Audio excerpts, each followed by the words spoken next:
Olá pessoal, na aula de hoje eu vou falar um pouco mais sobre a mitologia egípcia, sobre a religião deles e por que que eles mumificavam os seus mortos, né? E daí eu vou explicar um pouco mais também sobre o porquê da construção das pirâmides, beleza? Então vamos lá.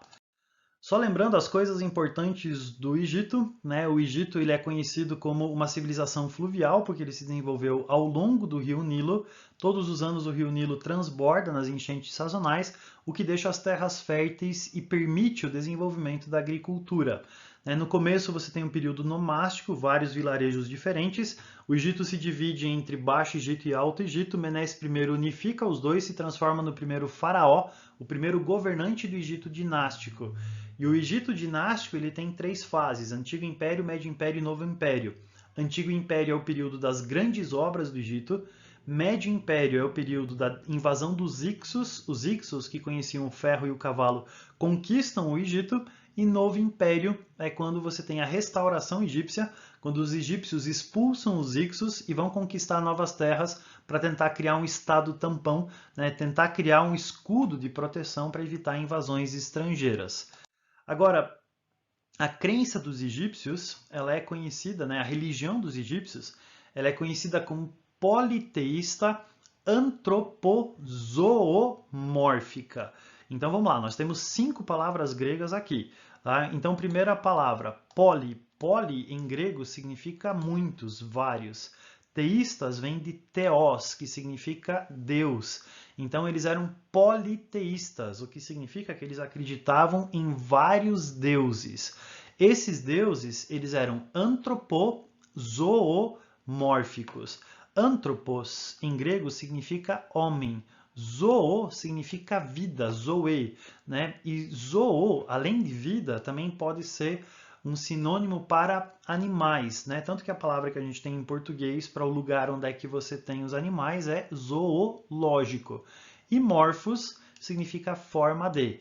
Então, antropozoomórfico, juntando tudo isso, significa que os deuses deles tinham forma humana misturada com animais. E essa imagem que ilustra, né, esse fundo aqui mostra isso. São vários deuses diferentes e esses deuses têm forma, corpo humano, misturado com formas de animais, especialmente com cabeça, né, busto, tronco de animais diferentes, tá? Então, os deuses egípcios, eles eram vários deuses com forma humana misturada com forma de animal. E uma das histórias mais importantes, uma das histórias mais significativas que você tem dos deuses egípcios é uma treta que acontece entre dois irmãos. Então, deixa eu contar essa história para você. O deus principal do Egito é esse deus que aparece aqui, chamado de Ra. Ra é um deus que tem cabeça de falcão e ele tem o sol na cabeça, tá? Porque Ra, ele é o deus sol. E o deus sol, ele tinha dois filhos. Esses filhos, eles eram Sete e Osíris. O problema é que esses dois deuses, como acontece em várias outras mitologias, esses dois irmãos, eles brigavam, tipo Thor e Loki, né? E o Osíris era o queridinho, tipo Thor, e o Sete ele era o invejoso, tipo Loki. E eles estavam brigando entre si. E numa dessas tretas, o Deus 7 resolveu fazer uma pegadinha para o Osíris, né? Disse, ó, eu fiz aqui uma caixa, ninguém vai caber aqui, ninguém vai caber aqui. Aí o Osíris deitou lá, ó, eu deitei e coube direitinho, ele vai lá, fecha, era um caixão, ele joga o Osíris dentro do rio. Antes disso, né, ele vai matar o Osíris, acaba despedaçando, cortando ele em vários pedaços diferentes e joga ele no rio Nilo. Então Sete, né, mata o seu irmão, esquarteja ele, corta ele em vários pedaços diferentes e joga esse corpo no rio Nilo. Mas a namoradinha de Osíris, né, a Ísis, ela que era uma das deusas da magia, ela vai encontrar esses pedaços diferentes, vai juntar esses pedaços diferentes através da magia e vai pedir para os deuses antigos fazerem com que Osíris volte à vida. Quando Osíris é reconectado, ele juntam todos esses pedaços, ele volta a se tornar um ser vivente, mas ele precisa ficar no submundo. E como ele foi colocado no Rio Nilo e tal, ele vai ter uma cor diferente. Então ele sempre vai ter essa cor esverdeada, né? E ele vai se transformar numa espécie de deus do submundo. Só que o Osíris e a Ísis, eles têm um filho, e esse filho é chamado de Horus, que é o deus que está aqui. E o Horus resolve se vingar do seu pai, né? Se vingar do seu tio por causa do seu pai. E ele entra em guerra com o Sete. Se eu não me engano, são 84 anos de guerra que acontecem entre ele, até que Horus acaba fazendo um sacrifício, né, do seu olho, e ele acaba conseguindo derrotar o seu tio, o Sete. Ele acaba se transformando no primeiro governante do Egito, no primeiro faraó. Né? Tanto que o Sete ele utiliza, né, ele tem essa coroa na cabeça, que é a coroa do Alto Egito e do Baixo Egito. Né? Então você tem Horus, o filho, como governante do mundo, né, como faraó, e você tem o pai dele, Osíris, como governante do submundo. E entre isso, você tem um dos principais símbolos que os egípcios têm, que é o olho de Horus, né, que é sinal de proteção, que é esse olho aqui, esse símbolo que você tem aqui representando esse deus egípcio. Tá? Então tudo isso faz parte dessa mitologia, faz parte dessa crença que os egípcios antigos eles tinham. Agora, dentro desse processo, né, o que os egípcios eles acreditavam também era o seguinte: quando uma pessoa ela morria, né, especialmente um faraó, quando uma pessoa importante morria, a sua alma se desprendia do seu corpo.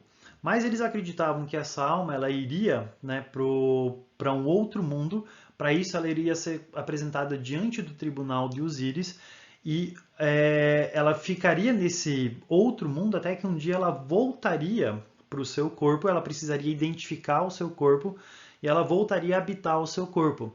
Só que para que isso acontecesse, você precisava preservar o corpo, você precisava evitar que o corpo apodrecesse. E para você evitar que o corpo apodrecesse, você precisava fazer um processo no que os egípcios se transformaram em mestres, né? Que é o processo de preservação do corpo através da mumificação.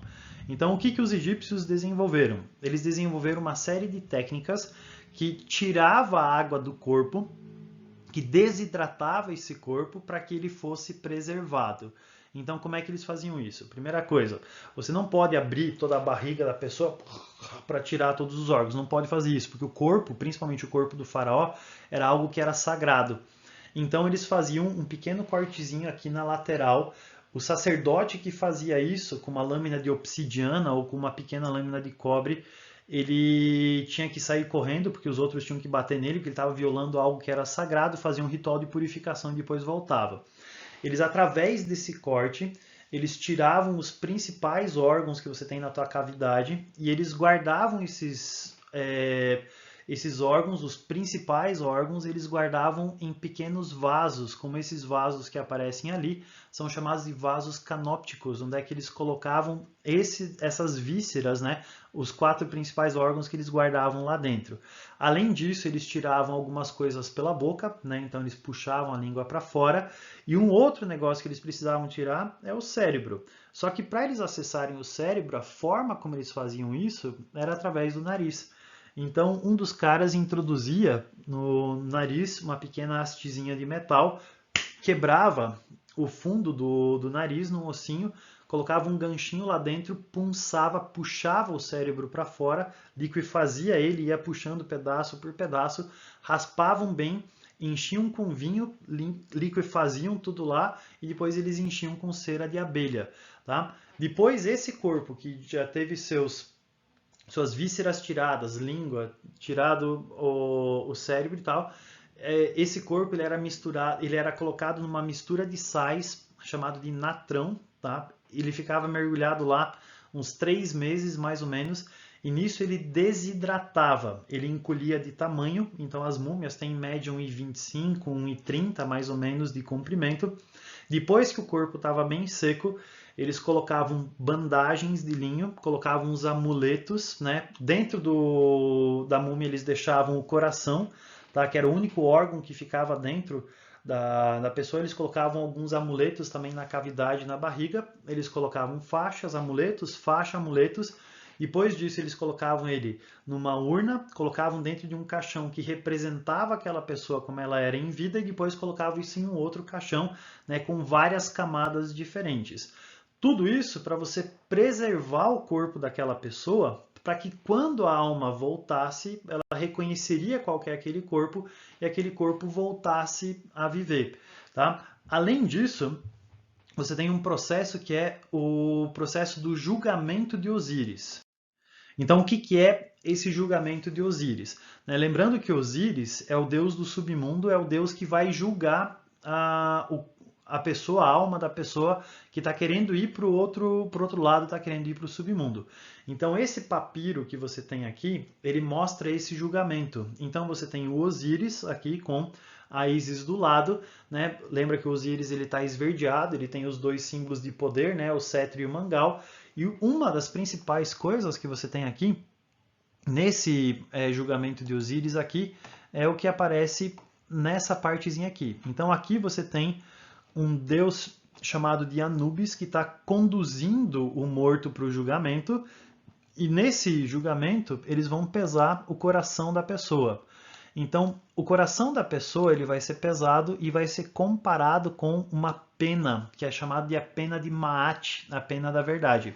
Se a pessoa foi boa, né, durante a sua vida, né, o coração vai ser mais leve do que a pena, e com isso a pessoa vai poder entrar no submundo. Né? Se o coração for mais pesado, a pessoa foi ruim, então esse Deus com cabeça de crocodilo, corpo de leão e tronco de hipopótamo aqui, ele vai acabar mordendo esse coração e a pessoa vai deixar de existir. Simplesmente sumiu.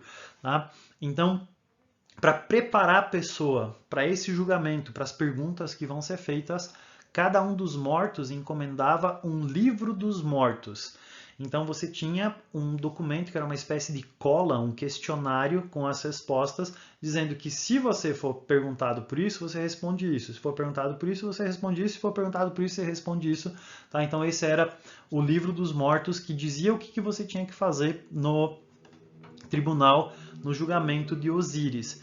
E depois que você passava pelo julgamento de Osíris, que teu coração fosse mais leve do que a pena da verdade, você entrava no submundo e depois o seu corpo podia reencontrar a sua alma. Só que você precisava preservar esse corpo, especialmente o corpo dos faraós. Então, os egípcios eles começaram a desenvolver lugares nos quais eles enterravam não só o corpo do faraó, porque o corpo do faraó precisava ser preservado, mas também as suas riquezas. Porque o faraó ele era enterrado com uma série de riquezas, ele era enterrado com comida, com oferendas, ele era enterrado com outras pessoas, né? Então escravos, serviçais, mulheres eram enterradas juntas, porque eles acreditavam que aquilo que era enterrado junto serviria para aquela pessoa no mundo após a morte.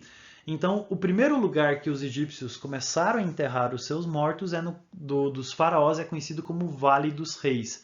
Aqui você tem algumas imagens do Vale dos Reis. É uma construção gigantesca. Eles começaram a escavar a montanha. Você tem esses túneis, que é tudo escavado. Você tem essas estátuas, você tem tumbas totalmente decoradas.